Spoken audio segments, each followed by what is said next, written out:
انسانی زندگی ہوا میں رکھے ہوئے چراغ کے مانند ہے۔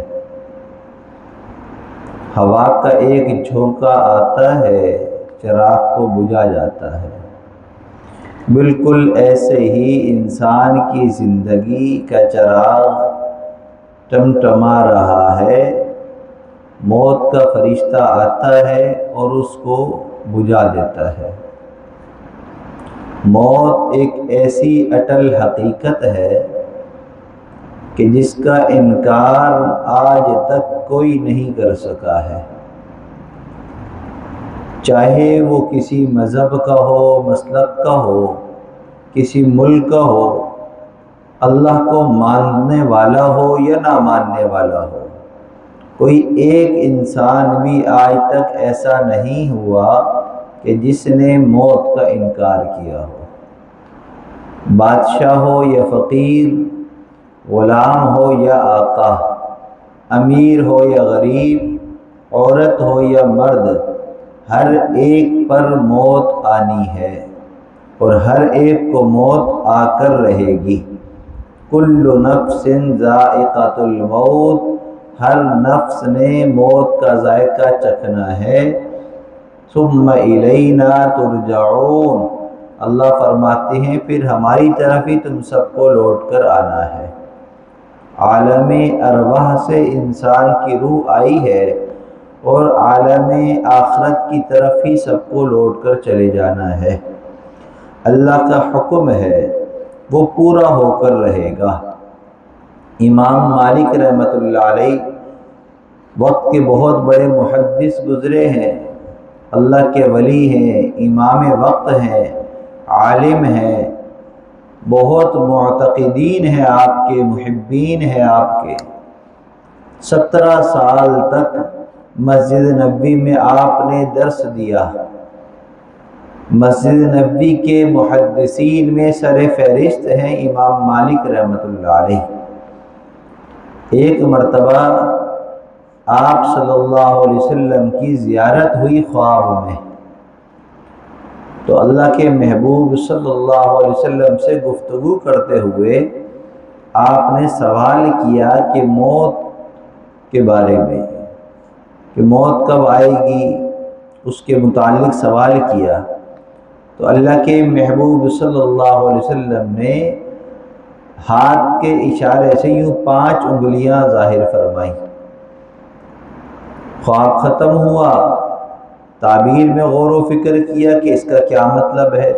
5 دن، 5 گھنٹے، 5 ہفتے، 5 مہینے، 5 سال، 50 سال، کچھ نہیں، بس اندازہ لگایا۔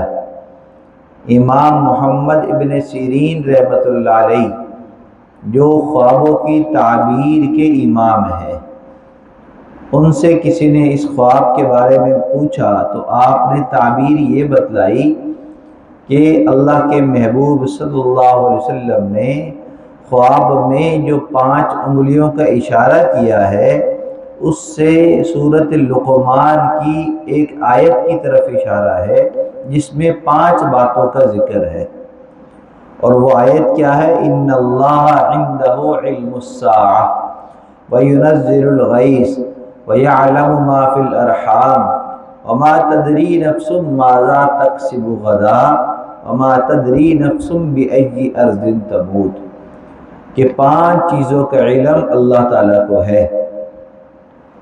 اس میں قیامت بھی ہے، موت بھی ہے، بچے کے رحم میں بچہ لڑکا ہے، لڑکی ہے، ہم کل کیا کھائیں گے، کیا نہیں کھائیں گے، اور موت کب آئے گی۔ یہ 5 باتیں ایسی ہیں جس کا علم سوائے اللہ کے کسی کو بھی نہیں ہے۔ تو اللہ کے محبوب صلی اللہ علیہ وسلم نے بھی ہاتھ کا اشارہ کر کے بتلا دیا کہ ایک سورۃ لقمان کی اس آیت میں غور کر لو، موت کا آنا یقینی ہے، انبیاء ہوں، اولیاء ہوں، صلحاء ہوں، بزرگان دین ہوں، علماء وقت ہوں، مفتیان کرام ہوں، عوام ہو یا خواص ہو، ہر ایک کی موت کا وقت مقرر ہے۔ کب آئے گی، کیسے آئے گی، یہ اللہ کو معلوم ہے۔ اور ہمارا آخری وقت اچھا ہو جائے اس کی تدبیر کرنے کا ہمیں حکم ہے کہ ہم ایسی تدبیر کریں، ہم ایسا عمل اختیار کریں کہ ہمارا آخری وقت جو ہے وہ اچھا ہو جائے، وہ اچھا ہو جائے۔ اللہ کے محبوب صلی اللہ علیہ وسلم نے فرمایا کہ موت کو کثرت سے یاد کیا کرو۔ علماء کرام فرماتے ہیں کہ اللہ کے محبوب صلی اللہ علیہ وسلم نے جو فرمایا کہ موت کو کثرت سے یاد کرو، تو اس کا بہت بڑا فائدہ ہے۔ اس کا سب سے پہلا فائدہ تو یہ ہے کہ جو انسان موت کو کثرت سے یاد کرتا ہے، اللہ تعالیٰ اس کو توبہ کی توفیق عطا فرما دیتے ہیں کہ جب انسان کا دھیان موت کی طرف جاتا ہے تو فوراً اس کو ندامت ہوتی ہے کہ میں نے تو بڑے گناہ کیے ہیں، میں تو بڑا ہی نافرمان رہا ہوں، اللہ کے کتنے حکم مجھ سے ٹوٹے ہیں، لہذا اس کا دل اس طرح متوجہ ہوگا کہ وہ توبہ کر لے گا۔ فرمایا موت کو یاد کرنے کا پہلا فائدہ کیا ہے کہ انسان کو توبہ کی توفیق مل جاتی ہے۔ اور دوسرا فائدہ فرمایا کہ جو انسان موت کو کثرت سے یاد کرتا ہے تو اللہ تعالیٰ اس کو موجودہ روزی پر قناعت کرنے کی توفیق عطا فرما دیتے ہیں۔ کیا مطلب؟ کہ جب انسان اس طرف دھیان لے کر آتا ہے کہ ہمیں تو دنیا سے چلے جانا ہے، لہذا جو موجود ہے یہی بہت ہے، اس پر انسان اللہ کا شکر ادا کرتا ہے، اور یہی قناعت ہے، یہی قناعت ہے کہ جو موجود ہے اس پر شکر ادا کرو، اور جو نہیں ہے اس پر صبر کرو اور اللہ تعالیٰ سے توفیق مانگتے رہو۔ تو یہ ہے قناعت پر صبر کرنا، زندگی گزارنا، کہ ہمارے پاس گھر موجود ہے، گاڑی موجود ہے، کھانا ہمیں 3 ٹائم مل رہا ہے، اللہ تیرا شکر ہے، اللہ تیرا شکر ہے، تو نے سونے کے لیے ہمیں گھر دیا، بستر دیا، چھت دی ہے، ہمارے پاس سب کچھ ہے، اللہ تیرا شکر ہے۔ تو موجودہ چیزوں پر قناعت کرنا اس وقت انسان کے لیے آسان ہوگا کہ جب وہ موت کو یاد کرے گا۔ تو اس لیے کہ موت کو جب آتی ہے تو انسان کے پاس جو موجودہ چیزیں ہیں یہ بھی چلی جاتی ہیں، یہ بھی چلی جاتی ہے، کچھ بھی باقی نہیں رہتا۔ جو کپڑے پہنے ہوئے ہیں تو یہ سلے ہوئے ہیں تو یہ بھی اترتے نہیں ہیں، ان کو کاٹنا پڑتا ہے۔ جب بدن سے روح نکل جاتی ہے تو بدن ایسا سخت ہونا شروع ہوتا ہے کہ پھر اس کو ہلانا جلانا مشکل ہو جاتا ہے، تو کپڑے اتارے نہیں جاتے، کاٹے جاتے ہیں ہٹانے کے لیے، ہر چیز دور کر دی جاتی ہے۔ تو جب ہم موت کو یاد کریں گے تو جو نعمتیں موجود ہیں اس پر اللہ کا شکر ادا کرنا آسان ہوگا، اس پر قناعت کرنا آسان ہوگا۔ تیسرا انعام فرمائے کہ جو شخص موت کو کثرت سے یاد کرتا ہے اللہ تعالیٰ اس کو عبادت میں نشاط عطا فرما دیتے ہیں۔ کیا مطلب؟ عبادت کا شوق، ولولہ، اس میں اضافہ، عبادت کی طرف دھیان اس کا بڑھ جاتا ہے، انسان خوشی کے ساتھ عبادت میں لگتا ہے۔ کیوں؟ اس کو ہر وقت اس بات کا استحضار ہے کہ موت کسی بھی وقت آ سکتی ہے۔ تو جب موت سب کو آنی ہے اور اس کا وقت مقرر ہے لیکن ہمیں معلوم نہیں ہے، تو ہمیں ہر وقت اس کے لیے تیار رہنا چاہیے۔ ہم نماز بھی پڑھیں تو اس کیفیت کے ساتھ پڑھیں کہ اللہ ہمارے سامنے ہے جس کی ہم عبادت کر رہے ہیں، اور موت کا فرشتہ ہمارے پیچھے ہے۔ ممکن ہے کہ یہ نماز میری آخری نماز ہو، ممکن ہے کہ یہ سجدہ میرا آخری سجدہ ہو اور میں سجدے میں جاؤں اور میری روح قبض ہو جائے۔ میں سفر کر رہا ہوں، مجھے موت کا دھیان اتنا ہونا چاہیے کہ میں ہاتھ کا غلط استعمال نہ کروں، آنکھوں کا غلط استعمال نہ کروں، اس ڈر کی وجہ سے کہ ممکن ہے کہ اسی سفر میں میری موت آ جائے۔ تو موت کا استحضار یہ بہت بڑی نعمت ہے۔ اللہ کے محبوب صلی اللہ علیہ وسلم نے فرمایا موت کو کثرت سے یاد کیا کرو۔ علماء کرام فرماتے ہیں جو شخص موت کو کثرت سے یاد کرتا ہے اللہ اس کو 3 بڑے انعام عطا فرماتے ہیں۔ نمبر 1 توبہ کی توفیق عطا فرما دیتے ہیں، نمبر 2 موجودہ نعمتوں پر قناعت اللہ عطا فرما دیتے ہیں، نمبر 3 عبادت کا شوق اور ولولہ نصیب فرما دیتے ہیں۔ اور یہ تینوں نعمتیں ایسی ہیں جس کو مل جائیں وہ بہت بڑا خوش نصیب ہے، بہت بڑا خوش نصیب ہے۔ جب انسان کی موت آتی ہے تو اس سے ہر چیز جدا ہو جاتی ہے، اس سے ہر چیز جدا ہو جاتی ہے۔ انسان مختلف حصوں میں بڑھ جاتا ہے۔ جیسے ہی موت کا فرشتہ آتا ہے، انسان کی روح یوں سر سے نکلنا شروع ہوتی ہے، نیچے کی طرف آتی ہے، ہچکی لگتی ہے، پھر گھبراہٹ ہوتی ہے، سانس تیز ہوتا ہے، نکلتے نکلتے گھٹنوں میں آ کر روح جو ہے وہ اٹکتی ہے، درد محسوس ہوتا ہے، پھر ٹخنوں کی طرف جاتی ہے اور پاؤں کی طرف سے روح نکل جاتی ہے۔ اور یہ موت کے وقت کا جو ذائقہ ہے، یہ انسان کے حلق میں اس کو محسوس ہوتا ہے، اور اتنا کڑوا ذائقہ ہے کہ علماء کرام فرماتے ہیں کہ اللہ کے محبوب نے فرمایا قیامت کے دن جب مردے کو قبر سے اٹھایا جائے گا تو اس وقت بھی وہ ہائے ہائے کرے گا کہ مجھے موت کا ذائقہ ابھی بھی حلق میں محسوس ہو رہا ہے، اتنا سخت ہے موت کا ذائقہ۔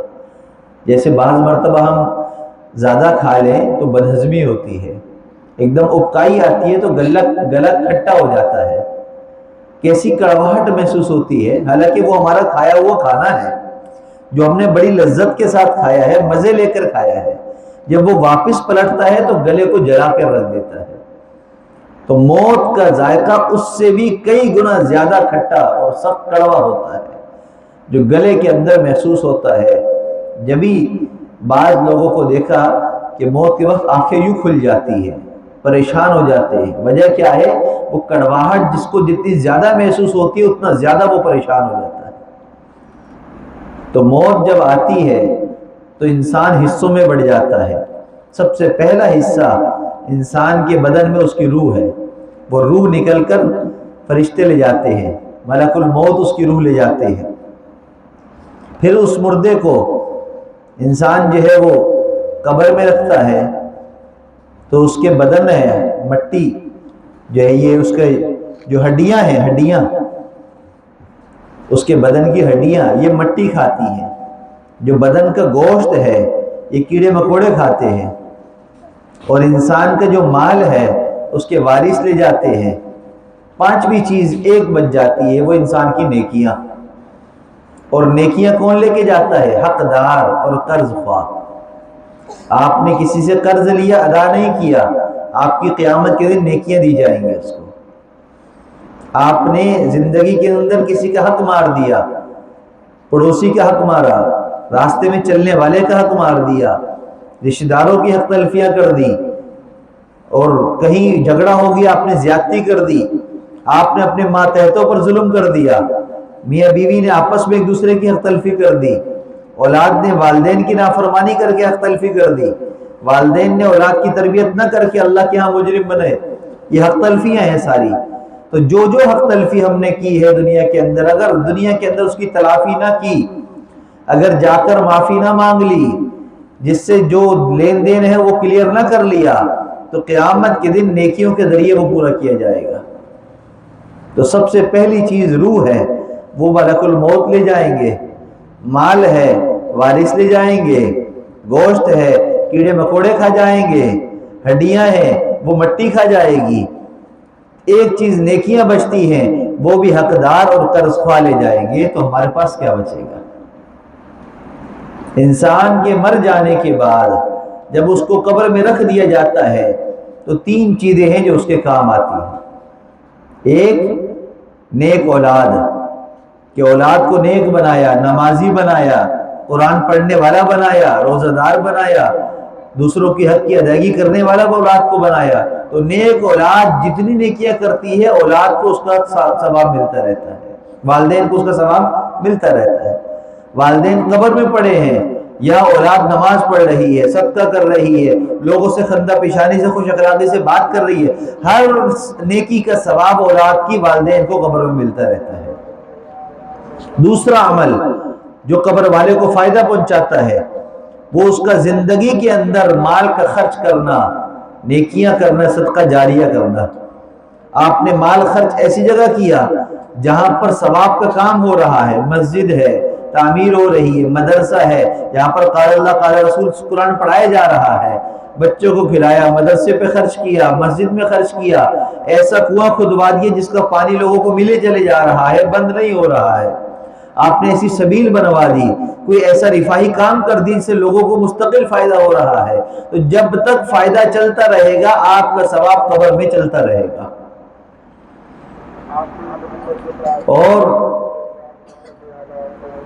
فرمایا تیسرا، انسان کی نیکیاں ہیں جو دنیا میں اس نے کی ہوں گی، اس کو نعم البدل ملے گا، اس کے علاوہ انسان کے پاس کوئی چیز کارآمد نہیں ہے۔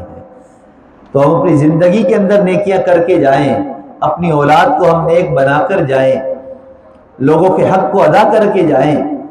یاد رکھیے کہ مال کے بڑھ جانے کی وجہ سے کوئی سمجھدار نہیں بن جاتا، مال بہت زیادہ خرچ کرنے کی وجہ سے بھی کوئی سمجھدار نہیں بن جاتا، حسن و جمال کی وجہ سے بھی کامیابی نہیں ملے گی، علم اور جہالت کی بنیاد پر بھی کامیابی نہیں ملے گی، اللہ کے ہاں تقوی کی بنیاد پر کامیابی ملے گی۔ ان اکرمکم عند اللہ اتقاکم، اللہ کے ہاں عزت دار تقوی والے لوگ ہیں۔ تقوی کیا ہے کہ ہمارے ہاتھ پاؤں، ہماری نگاہ، ہماری زبان، ہمارے کان، ہمارے پاؤں، ہمارا معدہ، ہماری کمائی، ہر چیز میں کماتے ہوئے اللہ کا ڈر ہو، حلال کا اہتمام ہو، حرام سے بچنا ہو، یہ تقوی ہے۔ اس کے لیے نہ بہت بڑی داڑھی ہونا ضروری ہے، نہ عالم فاضل ہونا ضروری ہے، ہر بندہ کر سکتا ہے۔ آپ دکاندار ہیں، دکان پر بیٹھے ہیں، ناپ تول میں کمی نہ کریں، تقوی ہے۔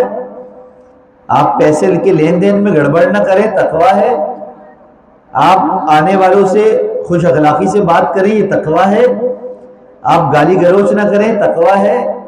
آپ برائیوں سے اپنے آپ کو بچائیں، تقوی ہے۔ آپ چاہے ڈرائیور ہوں، آپ چاہے مزدور ہوں، آپ چاہے کہیں نوکری کرتے ہوں، ہر جگہ رہتے ہوئے اپنا لائف اسٹائل اللہ کے محبوب والا آپ اپنا لیں، جس کو خوش اخلاق زندگی کہا جاتا ہے، تو وہ تقوی کے اندر آتا ہے۔ تقوی کہتے ہیں گناہوں سے اپنے آپ کو بچانا، اللہ کا ڈر دل میں رکھنا۔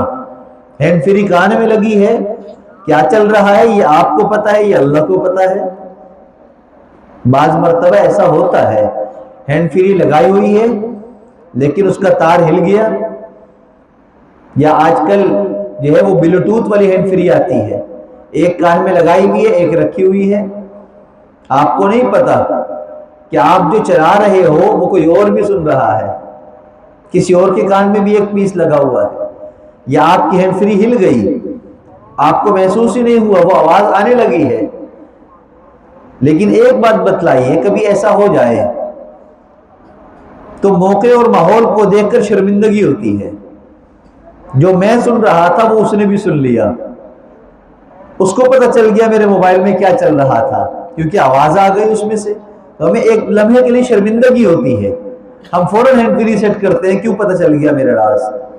قیامت کا دن وہ دن ہوگا جس دن آدم علیہ السلام سے لے کر آخری انسان تک سب موجود ہوں گے، اور ایک بہت بڑی اسکرین کی مانند پورا نقشہ ہر ایک کو دکھ رہا ہوگا۔ آپ کا نام اعمال جب کھلے گا تو پوری انسانیت کو دکھ رہا ہوگا اس کے نام اعمال میں کیا ہے، صرف اللہ کی ذات ہوگی جو آپ کو چھپا سکے گی۔ جیسے حدیث مبارکہ میں آتا ہے، اللہ تعالیٰ جب کسی کو معاف کرنا چاہیں گے تو اس کو بلائیں گے، اس کو فرشتہ کہے گا تو نے یہ گناہ کیا، ہاں اللہ میں نے کیا، پھر فرشتہ کہے گا تو نے یہ گناہ کیا، ہاں میں نے کیا۔ اب وہ اندر ہی اندر سوچ رہا ہوگا میں تو رسوا ہو گیا، میں تو شرمندہ ہو گیا، اس لیے کہ میرا سب کے سامنے سوال ہو رہا ہے اور میں اقرار کر رہا ہوں، سب کو پتہ چل رہا ہے میں گناہگار ہوں، میں خطا کار ہوں، میں نے یہ سارے کام کیے، یہ کرتوت کیے، لیکن اللہ فرمائیں گے کہ ہم نے تجھے دوسروں سے بادلوں کے ذریعے چھپایا ہوا ہے، تیرا اور میرا مکالمہ کسی نے نہیں سنا، جا تجھے ہم نے معاف کر دیا۔ تو بندہ ایسا خوش ہو جائے گا کہ اللہ اتنا بڑا کریم، اتنا رحیم، تو نے میرے گناہوں کو پوچھا بھی لیکن چھپا بھی لیا اور مجھے معاف کر دیا۔ کیسے خوش ہو جائے گا انسان؟ اس خوشی کو اگر حاصل کرنا تو اس زندگی کے اندر اللہ کی نافرمانی کو چھوڑنا پڑے گا، گناہوں کو چھوڑنا پڑے گا۔ مال کام نہیں آنا، جائیدادیں کام نہیں آنی، اولادیں کام نہیں آنی، صرف آپ کا نیک عمل کام آئے گا، یا نیک اولاد کام آئے گی، یا صدقہ جاریہ کام آئے گا۔ ایک واقعہ سنا کر بات کو ختم کرتا ہوں۔ سرگودا کا ایک ذمہ دار تھا بہت بڑا، وہاں زمین مربوں کے حساب سے ہوتی ہے، ایک مربع بھی بہت بڑا ہوتا ہے، 15 مربع اس کی زمین، بہت بڑی زمین اس کی، جہاں پر وہ کھیتی باڑی کرتا ہے۔ اب زمینیں زیادہ ہوتی ہیں، دشمنیاں بھی ہوتی ہیں، اور گاؤں دیہاتوں کی دشمنیاں تو موت کے بغیر ختم نہیں ہوتی۔ اسی دشمنی میں کسی دشمن نے اس کو ایک دن مار دیا، اور مار کر اس کو دریائے جہلم میں پھینک دیا، اس کی لاش کو۔ گھر والے ڈھونڈ رہے ہیں، لاش ہی نہیں ملی، بندہ ہی نہیں بدلے، غائب ہو گیا۔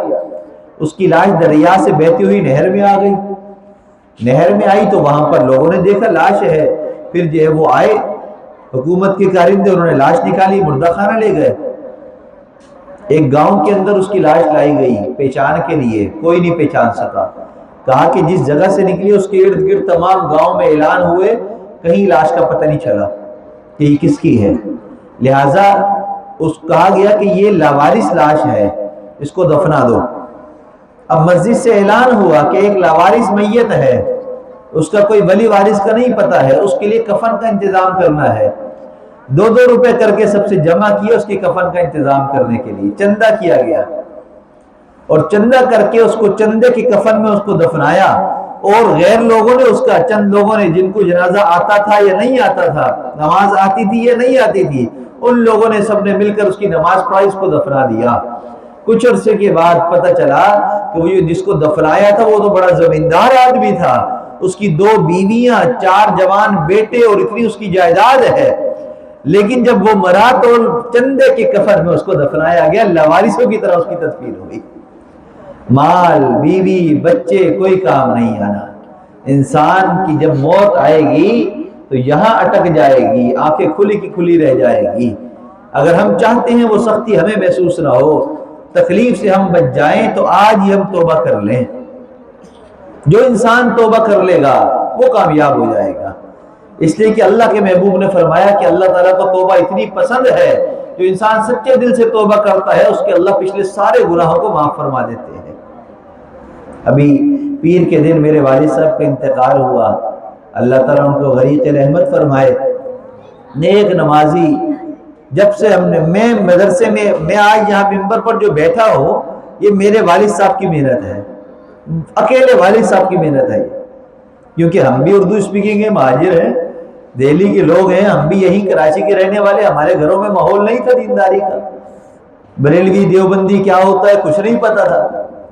والد صاحب نے 10 دن جو ہے وہ تبلیغ میں لگائے اور ذہن بدل گیا، بچوں کو عالم بنانا ہے، بس اسکول سے ہٹایا، 4تھی کلاس میں پڑھتا تھا، وہاں سے ہٹایا، مدرسے میں داخل کرا دیا، حافظ بنایا، عالم بنایا، مفتی بنایا، سب کچھ بنایا، سب کچھ بن گیا، پھر بھی کہتے تھے کہ نہیں ابھی تو میرے کام کا نہیں ہے، جب موت آئے گی تو پتہ چلے گا تو میرے کام آئے گا کہ نہیں آئے گا۔